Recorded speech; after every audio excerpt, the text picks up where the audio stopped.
congratulations for making it through to the semis. That's a massive achievement.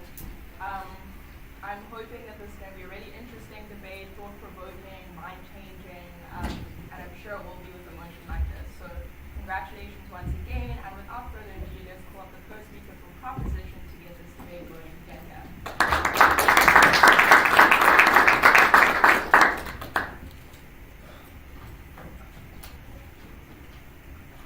Also, just a note, the timing will be, did you guys all get that bell sound?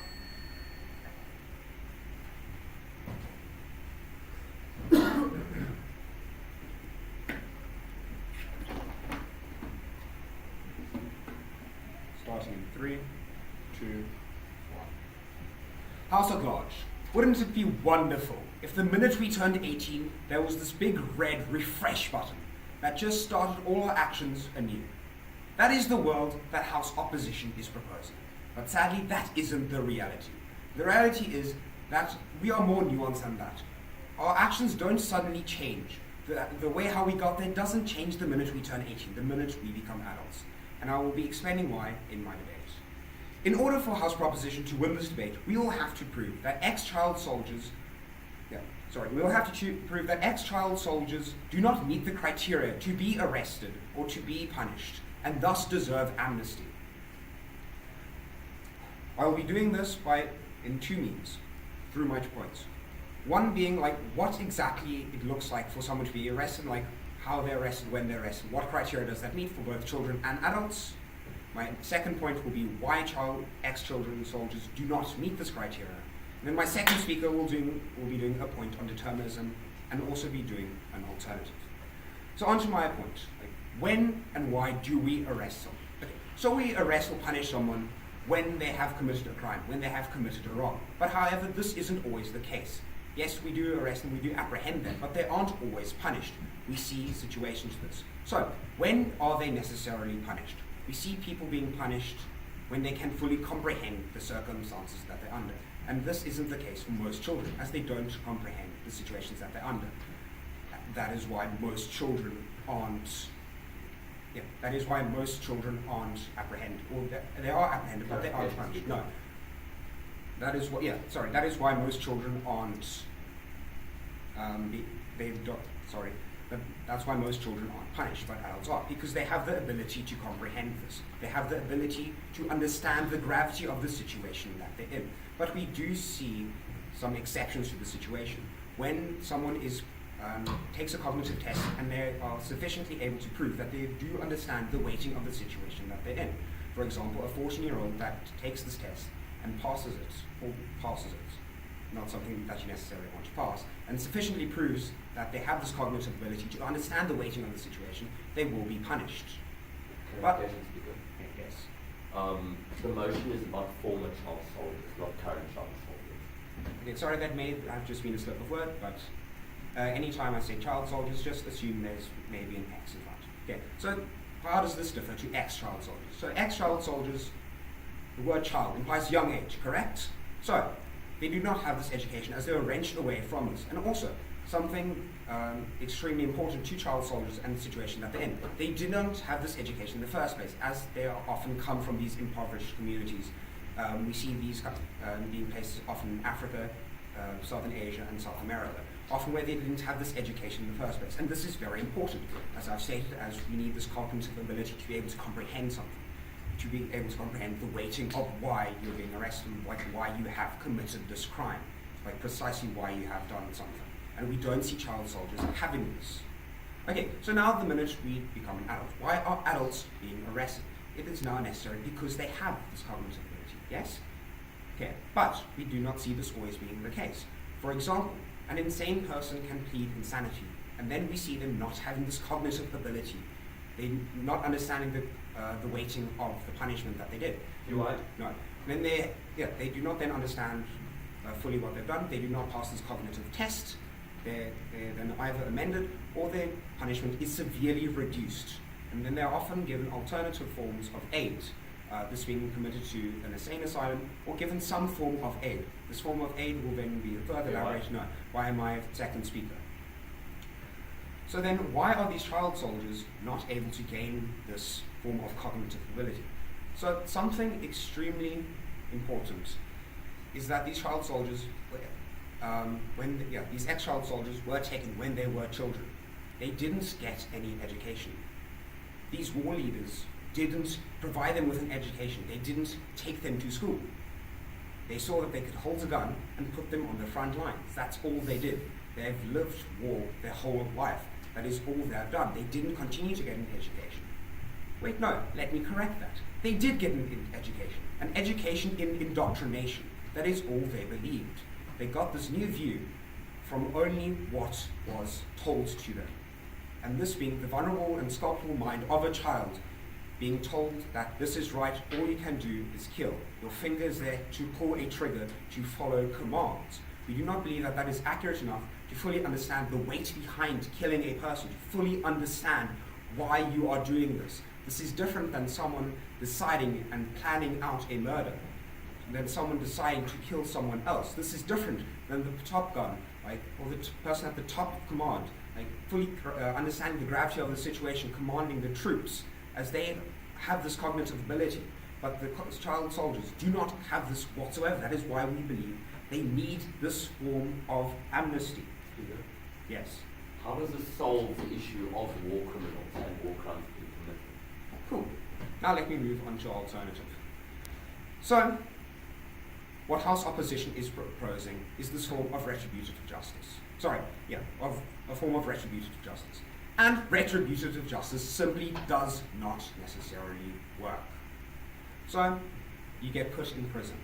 Then what? There's one less person in society. You're using up resources indefinitely. There's no way that you can contribute back whatsoever. You are an indefinite drain on resources. That's only if you get committed. But the alternative provided by House proposition is one of aid. One where we can rehabilitate these people, provide them with an education. One where we can properly re-educate them into the ways of society, put them back into society.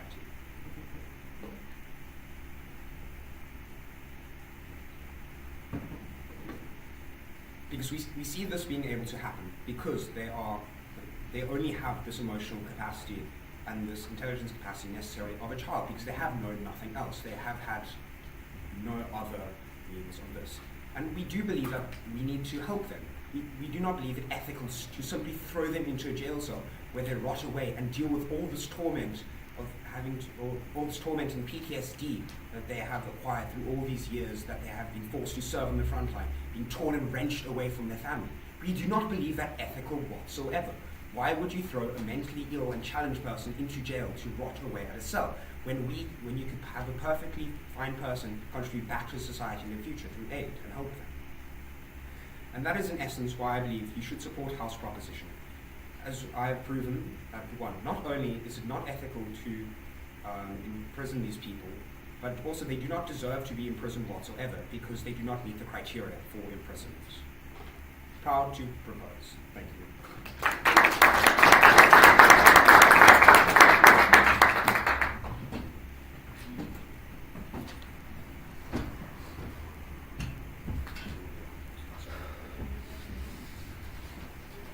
Okay, thank you so much for that speech. We'll now call on the first speaker from opposition to begin their case.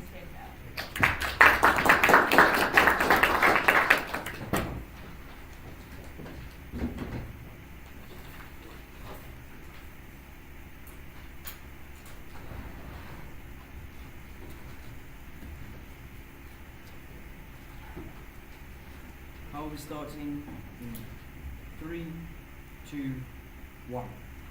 Alright, so I want to preface our debate as opposition by saying we're not here to disregard the pain and suffering which these child soldiers were put through. We want to propose a policy or a way of legislative punishment which we can cater to these people as well. But we are also saying that war is complex, that legislation is also complex, and we want to have a system which takes the victim into account as well as the war criminal or the people harmed by it. We are talking about the overarching harm done to society by proposing a notion such as this. So, first of all, what world is this debate set in? So we have this world with South America, Africa, Southern Asia in essence, where we have wars that occur every couple of years. They come in cycles, and lots of times this war criminal cycle, this child soldier cycle continues to go on. So we have a problem here that we have all these individuals that have been indoctrinated from a young age. They have been psychologically scarred. They have been forced or coerced to do things which they don't want to do from a very young age. And we don't know how to deal with them. So proposition proposes that we give them amnesty. And I'm going to say that the essence of our debate is that no, you do not deserve amnesty, but you don't deserve to necessarily get the full might of the legislative system on you. All right, we are advocating, our stance is that we are trying to create a system wherein every case can be judged on its merit and not something as arbitrary as age. All right, so then just some rebuttal on the previous speaker. So first of all, they have this whole idea of retributive punishment. All right, and that apprehension and punishment are not the same thing, and that as well rehab and punishment cannot happen at the same time. So first of all, we had this idea that children should not get punished, all right, which is not true, and it's not what happens in modern society. When a child exceeds the barriers of what's accepted in our society, they get sent to a juvenile prison, all right. When children act in a way which is not correct, which is not contributive to society, it is expected that parents should be able to discipline them, or at least help them get to a point where they don't do this again. We do not believe amnesty, at least, or releasing these people back into society is doing what it needs to do. All right. And then we have a lack of mechanisms to prove whereby child soldiers getting amnesty and getting rehabilitation are going to ensure that they reintegrate into society in a successful and a contributive way. Once again, I want to say that if a person is to get a sentence at 20 years old and they get a 10-year sentence, for example, or 5-year sentence, they are receiving the punishment and perhaps the rehabilitation they need to, after that, go back into society. So the gist of my arguments are going to be overarchingly moral, and then my second speaker is going to continue on the sort of efficacy of allowing this sort of notion to proceed. So first of all, as a legislative system, as a justice system, and as a society, what is our responsibility towards the victims of these crimes? All right. So we have our first actor, which is the war criminal itself, but then we also have the victims. For victims of war crimes, for victims in this society, a justice system is not there in order to rehabilitate the perpetrator. It is there to serve justice. It needs to provide these victims with the necessary justice that they deserve. They have lost family members, they have lost children, they have they have lost loved ones, and now we are expecting them to reintegrate forcefully into society with these war criminals. We see that people who are forced to reintegrate into society might be in the same neighborhood, especially in the case of Africa. We have a bunch of different tribes, and a lot of these war crimes and wars in the first place were committed on account of sort of tribal differences or cultural differences, and letting these people back into society after they have already been so ideologically and psychologically scarred is not something which is going to be in accordance with our moral responsibility towards the victim, who might feel even more victimized after the person who has hurt their family is still out there and free, whilst they have received nothing for the pain they have endured. PI? Yes, I'll take a PI. What do you propose to do with these people if you can't reintegrate them into society? Do they just have to rot in prison? All right. My second speaker will get into that a bit more, but the essence of our argument is that we are going to use the justice system. We're going to use prison along with rehabilitation. There's nothing about opposition which is anti-rehabilitation. You can get rehabilitation while you're in jail. There are many psychologists and psychiatrists which work exclusively at jails, where we educate these people. But we want cases to be on the basis of the merit and the severity of the crime itself, not the age of the person. We want some person to receive a much more severe punishment on account that their crimes were more severe. They were different than other people their age who might have also been indoctrinated or have become a child soldier at such a young age. And then second of all, it's the absolute subjectivity of age. Alright? We're saying that to say that a person at 17 years old, 11 months and 28 days, right? It's incredibly subjective. It's not scientific to say that this person is less conscious than a person who turned 18 the day before they were tried. Alright, this is an important point because at the same time you have people who are 11 years old and they are way more conscious and aware of the world around them than people who are 22, 23 or whichever age. You're right. Yes. Somebody who is of that age, almost turning 18, is also not considered a legal adult, so they can't like drink alcohol or drive or anything. Alright. And so like, what difference does it make in this situation? Okay, my point still stands. What's the difference between a 20-year-old who's 20 years old, 11 years and so many days versus a 21-year-old who turned the day before that? It doesn't matter. The point is that age is subjective and it's not a metric we can use to sufficiently punish these people.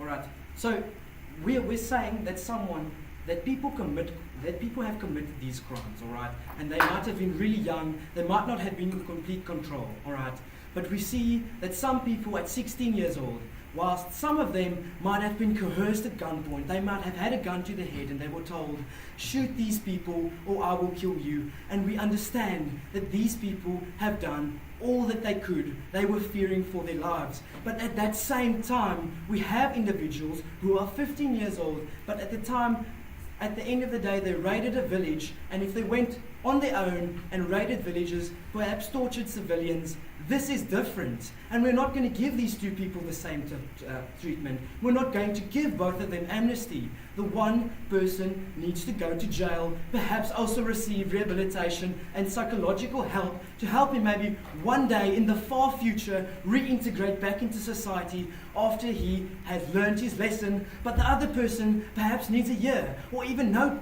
punishment at all. We're not saying everyone should get punished, but we believe that age is not something whereby we can judge the moral merit of a crime. Thank you.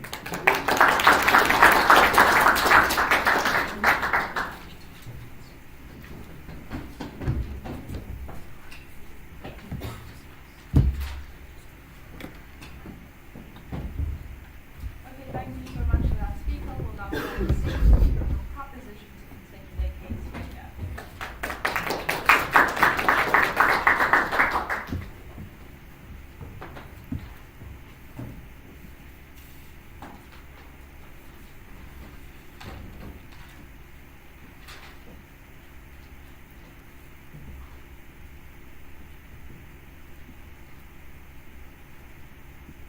Timer.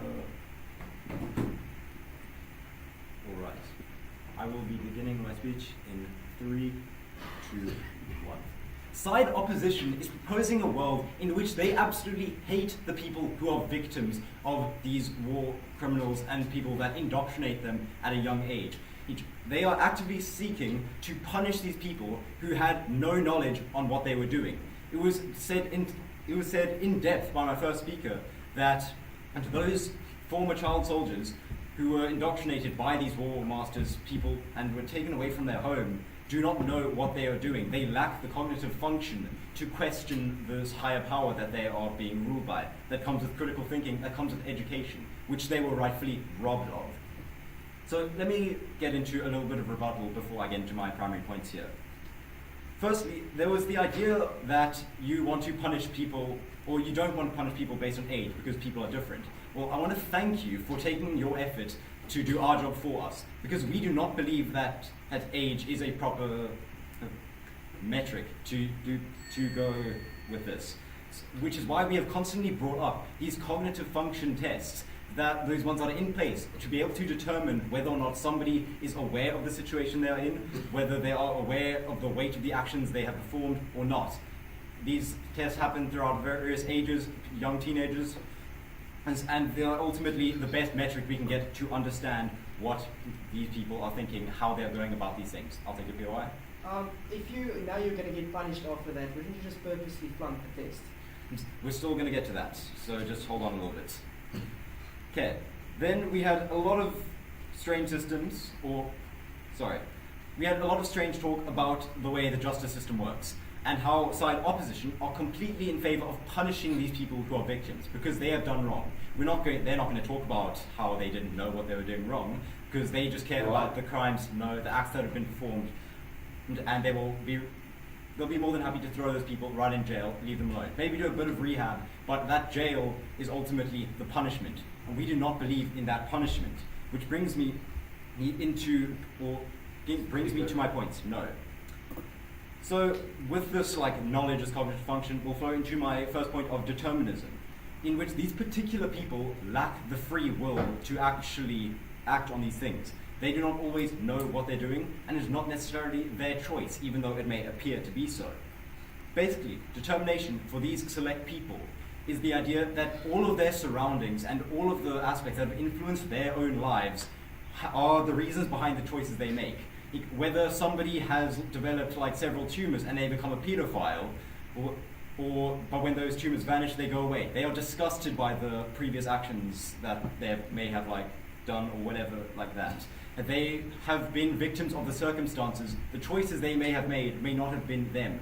Everything is subjective. Their free will is not really free will. You're right. Well, no. So ultimately, with that, it is not their decision. They were indoctrinated into this war culture, and they were brainwashed. They were held in order through means of fear or whatever. They are at war. They are constantly terrified of being killed by their master if they were to act up or whatever. They have to follow these orders. They are brainwashed into believing that all they can do is shoot people up for a living. Not necessarily a living, they just do it because they've been forced to. So, which brings us to our issue, which was mentioned in the first speaker's debate, on how we wish to aid these people. And these people are troubled, psychologically. The effects of PTSD and having killed loads of people will really brutally affect your cognitive function. This effect of critical thinking and all of that. So what we plan to do, sure, we can have this system of aid in place. We can have a court trial, blah, blah, blah. They can take this cognitive function test, which will be quite strange if you want to try to assume that people can fail these tests, because these tests have been taken in history. They still are being used. They still are used. They're the best measure of what we have. We cannot necessarily change that system. It is already a flawed existing system.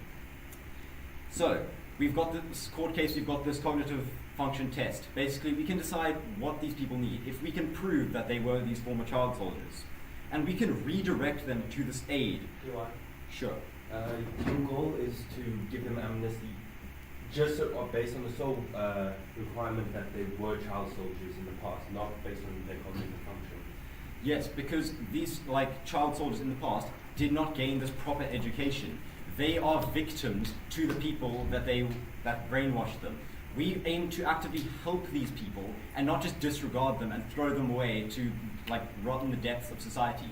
We want to actively help these people for general betterment and development. So, with this aid system, we know there already are certain systems in place, such as this place where people can help with PTSD or mental illnesses, counseling, all of that good stuff. These institutions already exist, so going about implementing them would not be too difficult. Basically, this aid is more of a schooling system.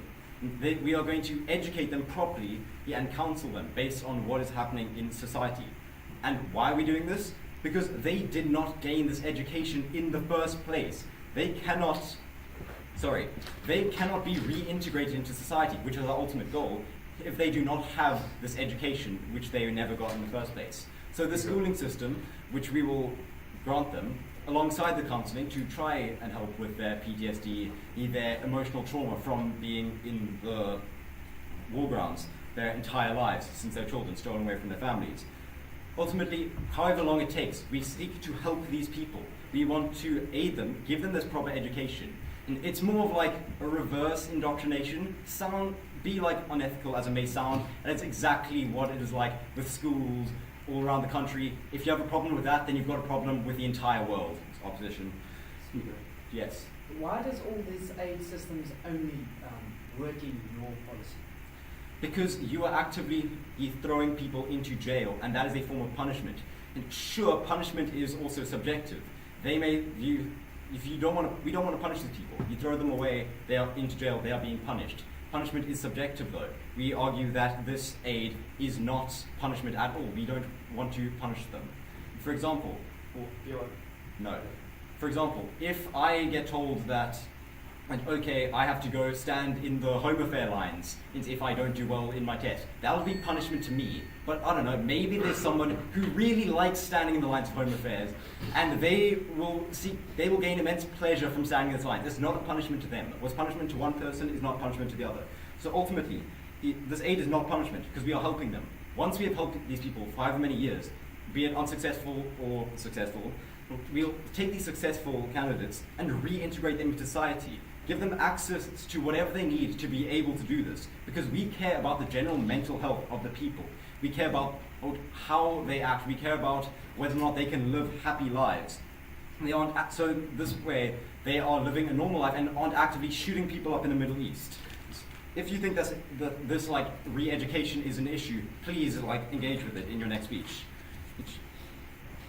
So ultimately, what we have proven throughout my first speaker and second speaker's debate, that being myself, is that ultimately we cannot hold these people accountable for these actions that they have committed due to it being ingrained into their bloodline. Not their bloodline, their mind. However, we seek to fix this. We want to actively develop them as people and reintegrate them into society for a better future and the greater benefit of all of these people. Proud to propose.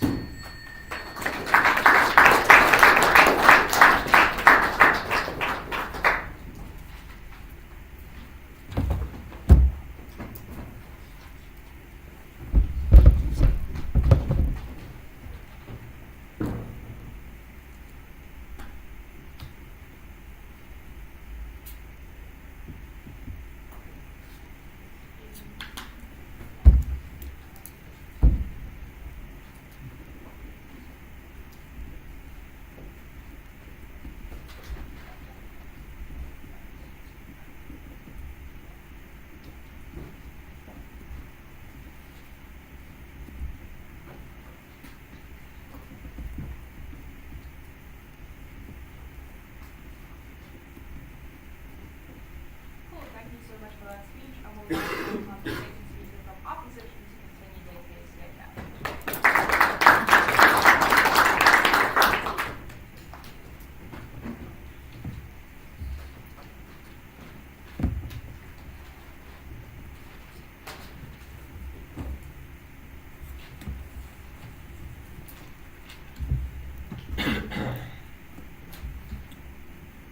I'm going to start in 3, 2, 1. Side proposition is comparing a war criminal to a mentally ill person, right? That was what their first speaker stated. A mentally ill person that committed a crime and then was thereby sentenced to, a mental hospital for rehabilitation. But those mentally ill people aren't always allowed to leave the mental hospital because, sometimes they are just too dangerous for the rest of society, right? And that's the point that us as side opposition is trying to make. What if these criminals are just too dangerous to be kept in their forced schooling system, right? So firstly, I'm going to be doing a bit of a rebuttal, right? And I'm going to be moving on to my points. So firstly, right, touching up again on what P1 says is that, our system, they are not going to be able to contribute to the rest of society. And as my P1 said, or O1, which you guys never actually clashed on, is what is the mechanism for them actually to be reintroduced into society, right? You have your, and I'll touch on your little system later, but after that, am I going to be letting this war criminal work at my spa?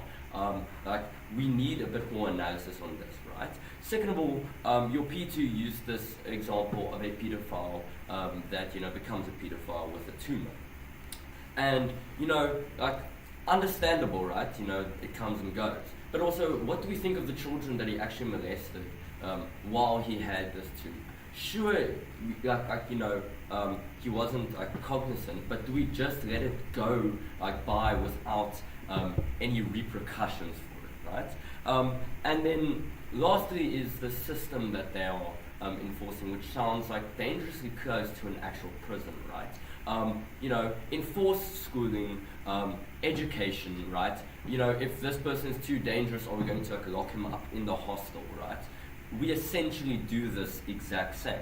So moving on to my points, I'm going to be starting off with a world comparison to show you guys the differences in models. I'm also going to be talking about the efficacy of Prop's case, and then also the precedent that they set for future generations, right? So first of all, let's just compare this amnesty versus punishment, right? So on their side, they believe that they have,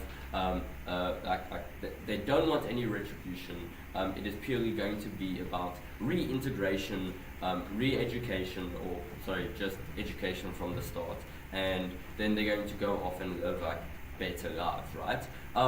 But they give no mechanism as to explain like how they just can't go back to how they were. In the case of they're going to be in the system and then they're going to be shot right back out to Uganda, and then they can just go and join their tribes again, right? So on their side, the cycle doesn't look like it's going to be broken. They talked about indoctrination a lot, about how they were actively indoctrinated. But another war crime is indoctrinating children, and that is what they are taught to do.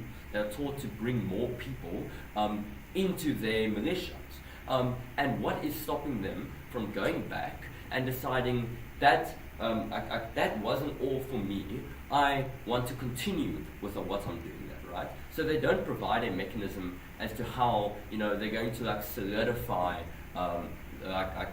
fixing these people, because that's essentially what you're doing. They are broken and now you're trying to fix them. But we don't. I guess we can take a test afterwards and see how cognizant they are, but that there's no surety in that, right? And then you look at our side where we offer retribution along with aid, right? They compared it to the mentally ill person, and that is exactly what this person is. This person is mentally ill and needs to be taken care of. So they are put into centers where they are not left to rot. They are left to be taken care of. They are left to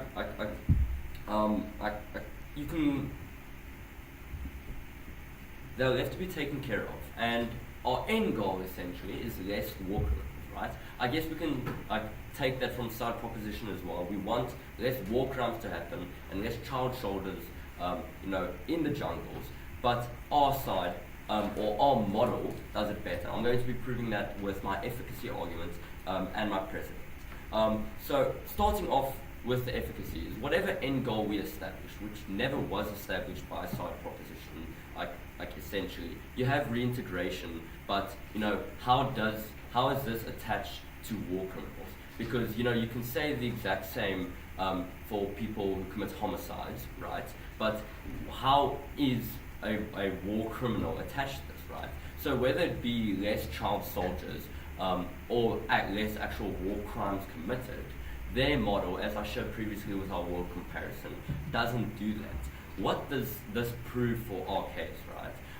Well, first of all, we need their model, or we need their model to actually do something for war criminals outside, right? And they aren't essentially doing anything by putting them back on the street.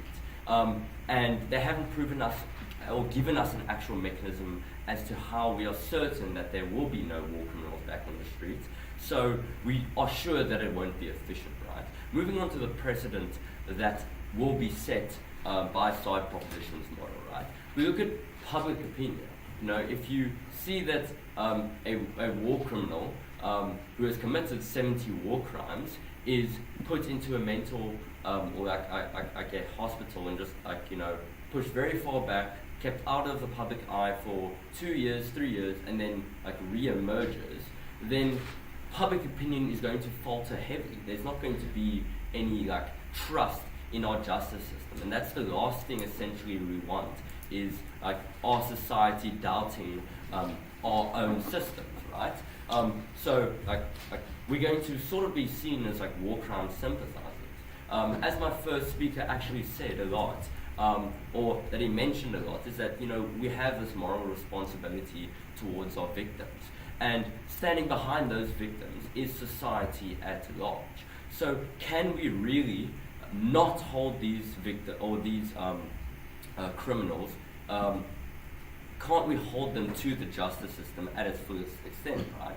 So the cycle just keep on continuing, and it will keep on continuing within the militias themselves when these criminals eventually get back to their home countries and keep on committing what they were doing, because, you know, these people, they were raised like this. This is literally inbred into them.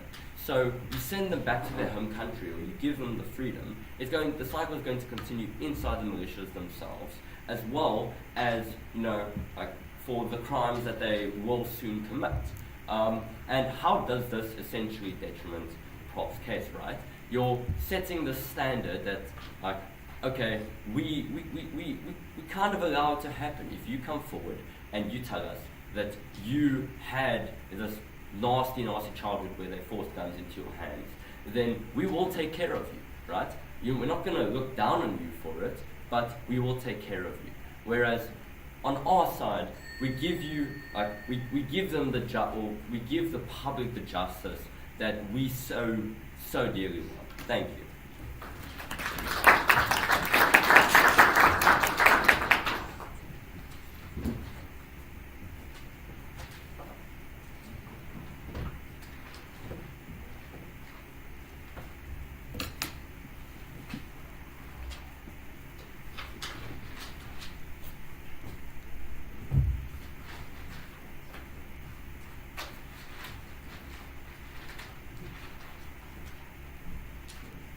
Thank you so much. We'll now call on the third speaker from opposition to rebut the case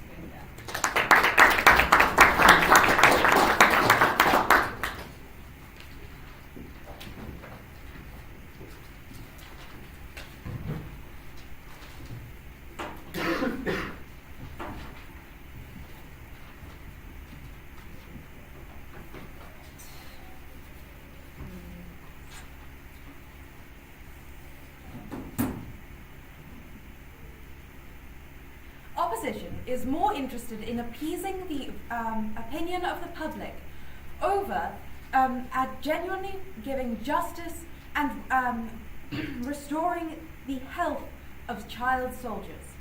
They are prioritizing people's trust in the judicial system, people's happiness with what is going on in the judicial system, over what we can actually do to help people who have been given severe PTSD throughout their entire lives, who have lost their childhoods. This debate has been a very messy one in that both sides have been relatively parallel.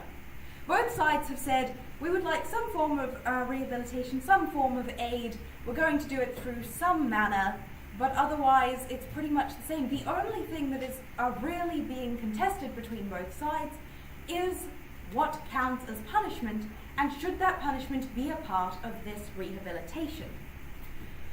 Now, opposition has said that morally you have to punish these former child soldiers for their war crimes. Morally, there is no way you cannot give some form of retribution. Why not? Why can't we punish them? You see, if we look at what that is retributive justice. And if we look at retributive justice has very little valid place in our world. Retributive justice is the idea that you have done something wrong, you will now receive a punishment. From there, you are free to do whatever you like. You have served your punishment. That is why we have so many repeat offenders. People are not given the tools in order to move away from the systems that they grew up in. Thus, they are not given any tools to stop them from continually offending. Thus, punishment is actually more harmful and is more likely to result in these people continuing to commit these crimes. Now, why can't we punish them? Because that's what we've been saying. My speaker 1 and speaker 2 have explained exactly why we cannot punish these former child soldiers. Yes. What about the victims who also have to reintegrate into society with their perpetrators? You see, the child soldiers are not actually the active perpetrators in this case. They are simply weapons wielded by a higher power which chose to use them. They were indoctrinated from a young age, and they had no choice in that. Thus, they are essentially any form of equipment. They are about as filled with free will as a tank. They have a driver who forces them to do something. Thus, they are not the active perpetrators in this case. And if they are not the active perpetrators in this case, they are not the ones who need to be prosecuted. They are also victims of the same people that the victims of their crimes are. They were indoctrinated, they were robbed of their childhood, they were robbed of their mental health. And thus, while the perpetrators who indoctrinated them should face responsibilities, they should not.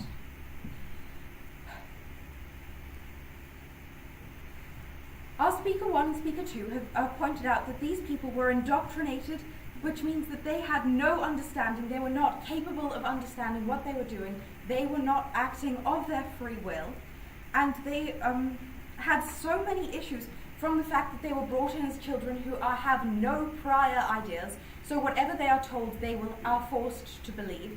They get PTSD throughout being in the war, as my Speaker 2 has said, and PTSD actively changes the makeup and the shape of your brain, which means that these people aren't even functioning with the same brains as the rest of us.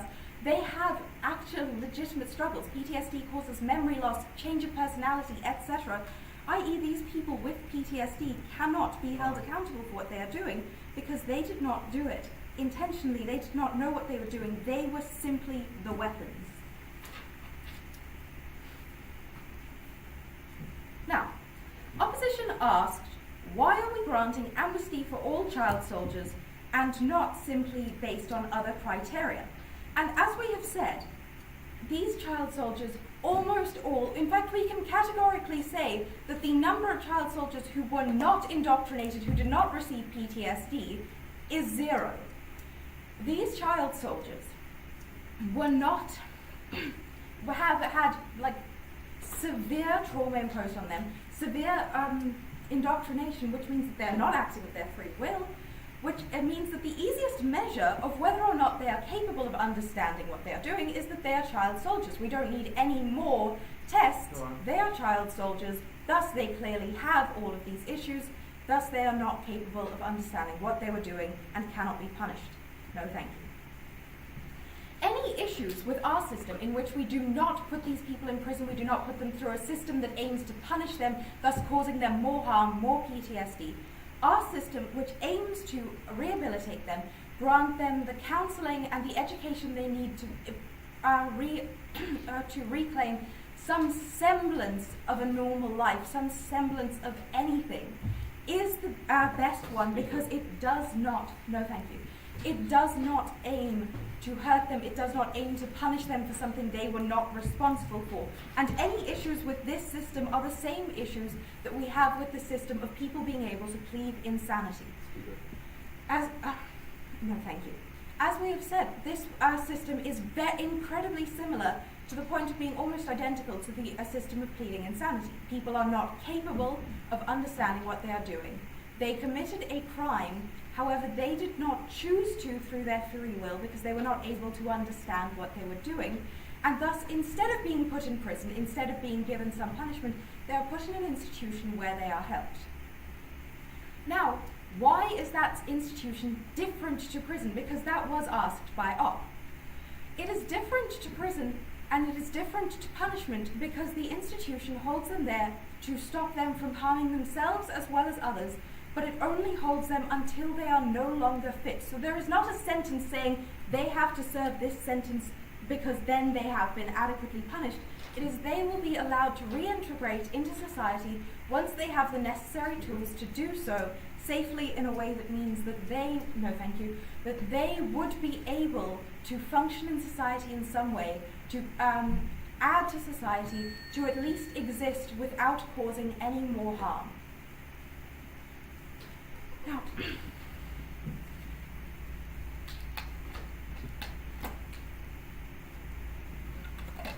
what this means is that we adamantly believe that it is important not to punish anyone who does not have the cognitive capabilities of understanding what they were doing and was not thus responsible for their actions, because it is morally wrong to do so. And we would like to rehabilitate these people so that they may have the chance to someday have normal lives, because they deserve it, because they were robbed of their childhoods and they deserve some form of justice themselves. So let's ignore the justice that comes from putting these people in prison, because it does not give justice. You are imprisoning the weapon, not the perpetrator. It is most important that we do not punish these children. Thank you.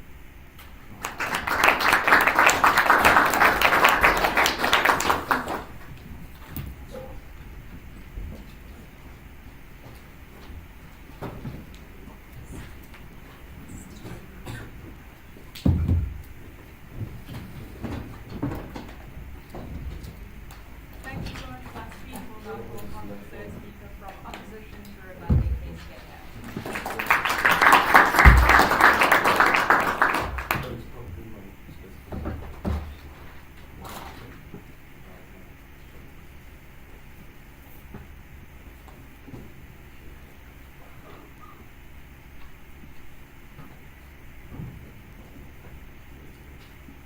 I will be starting in 3, 2, 1.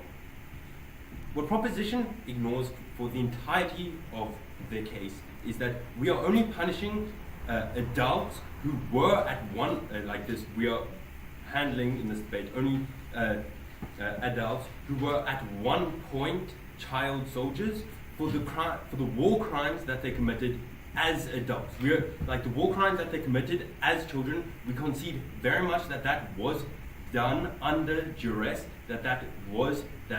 and that we see that war crimes in general are not, the punishment for that is not handed towards the foot soldier. The punishment for that is handed off towards the superior officers. We see that is how it works when punishing war criminals, and we intend to punish these people in the same way that we would punish war criminals. The issue here is once they have been indoctrinated and they grow up and they are now in these leading positions and they themselves go and indoctrinate others and they themselves commit war crimes like killing civilians, etc. Right? We see that in these cases we should try them as adults and not grant them amnesty, because we see that if they are granted amnesty for this, that they will and that they know that they are granted amnesty, what is to stop them from committing war crimes? We see that no thank you. We see that we need some they speak about so I'm going to get into my my two clashes here, right? So we've got the whole retribution versus rehabilitation clash, and then we've got this whole clash on mental capacity. I'm going to start with mental capacity first, right? So they say that that they punish people when we can prove that they can comprehend and that and all of that, right? And now we agree with this, right? We punish psychopaths for murder even though they have a predisposition towards committing murder because of events traumatic events or whatever, right? We agree with this statement. Yet we still punish psychopaths. And we see that, and we do consider these child soldiers who go on to commit war crimes later in their life as adults. We do see these people as having such mental disabilities because of their because of what happened as children, right? So we agree that sure, if they were not indoctrinated, maybe they wouldn't have committed these crimes. But we still need to punish them for these crimes because if you do not punish them for these crimes, we're going to see that a dangerous cycle builds up, right? You set an extremely dangerous precedent if you do not have any form of punishment, any form of checks in place to ensure that this does not continue to happen, right? Then they say that they are brainwashed into soldiers and that nothing that they do is their fault. Yes, yes, we agree with this, but if they continue down the path of being a war criminal as an adult, we see that even though they might have slightly less cognitive function because they were indoctrinated, we see that they still made the decision to continue down this path. They still made the decision to commit these war crimes, and we see that just based on this alone, they cannot just be given amnesty, right? Right? It cannot be a blanket statement, amnesty for those who have had this certain thing happen to them in the past. Something like this cannot happen because it sets a very dangerous precedent, right? And are you going to give amnesty to all those who have a mental thing like psychopaths, right? Are you going to give people immunity essentially for things like that, right? Now we get onto the whole thing of retribution versus rehabilitation, right? And they say that they don't like our form of retributive justice, and that they prefer to rehabilitate and put back into society, right? And now we agree that this is a very admirable goal, right? But the issue here is that retribution brings along a couple of other things with it, right? One, we can also rehabilitate. It might not be as effective as just purely focused rehabilitation, but there's another thing, right? You also have deterrence, right? If you do not punish war criminals during peacetime, when wars happen, you're going to have chaos on the war field, right? You're going to have war crimes being committed left, right, and center, because if you do not punish something, it is not a crime, right? That's the first thing, right? If you just give people off for these things, you're going to lead yourself into a very dangerous future, right? And then they speak about how we hate child soldiers and that our thing punishes people for things that they did under duress. Like I said, we are only punishing them for the acts as adults, and so that just handling that thing. No, thank you. Then side proposition proposed enforced counseling and schooling in the form of rehabilitation, and if they're dangerous, they're going to be in a facility, right? Now, we see that this is prison, right? If maybe the focus is different, and we don't see how outside cannot have the same focus, right? We can also focus on rehabilitation from prison, right? A psychiatric institution, that is a form of prison, right? A criminal psychiatric institution, right? So we see that in this case, right, their whole marshmallow coated world, right, we see that it is just a coating on a traditional prison, and thus they are not actually proposing the case that they wanted, right? Then they say that their aim is not to punish, and that their whole goal is to make everything better and rehabilitate, right? And then here I see an extreme lack of deterrence, right? Like I said earlier, we're going to have serious problems in the future, right? And then they say that the indoctrinators are the true criminals, right? We see that what's going to a problem that we're going to see is what happens if the indoctrinator himself was a child criminal, was a child soldier, right? The problem we see here is, well, you can't, and you see that they are the true perpetrators. Well, we have a problem here because the true perpetrator himself is not the true perpetrator, right? And so you go down this dangerous cycle of not holding people accountable for their own actions. We agree that we shouldn't try the children or the adults for the crimes as children, but we should at least try them for their crimes as adults, right?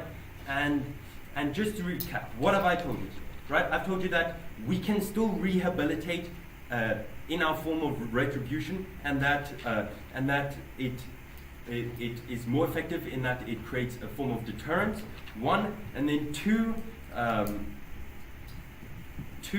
the whole thing on mental capacity, right? We see that even though someone has been brainwashed into a certain belief, that we still punish these people because if we do not, we set unfair precedents. Thank you.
starting in 3, 2, 1.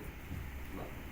So I've identified two main clashes in this debate, and the number one, what I saw, is retribution versus integration, and under that, what exactly retribution and reintegration is. And then secondly is the message and the moral obligation that is sent from side proposition side, right? So first of all, they proposed this enforced counselling, right? They proposed that, we're going to send them to these clinics. It's very similar to a mental hospital, and we're going to keep them there until they are better, right? So we asked the question like, how is this not different from an actual sentence that is given to a clinically insane person, or even a prison, if you so want to push it that far. And then we also asked them, what happens to the war criminals that are too violent, right? That don't get fixed in the end, and there was absolutely no clash on that side, right? They also gave no analysis on how they would fall back into society, if they were to actually get fixed in the end, right? They only told us or gave us the system as to how they would fix them, but not where they would fall back in place, right? And then, on to the next clash, there was this entire moral obligation that we have with these people. And, we were told that these people aren't actually people, they are machines, and, they are guns at the end of the leader's hand. And then we brought up this point that, those leaders are the exact same guns. It's going to be seen as this never-ending cycle, and it can just be used as an excuse, right? You can just always say that person is not an actual person, but also his leader is not an actual person. So we're not going to punish them because that is immoral, right? What our side came up with the case is that these victims that these war criminals affect need justice. These criminals are criminals.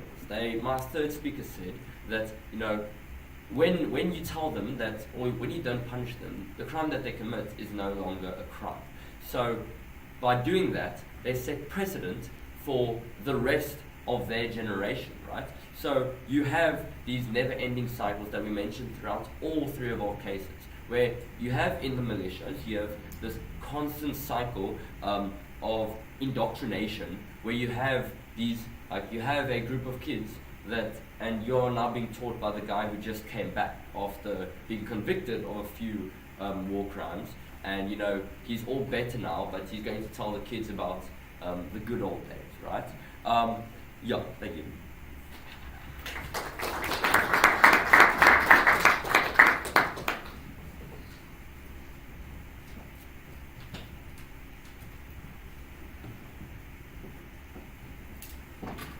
Okay, cool, thank you so much. Now for the proper reply speakers and close off the debate here.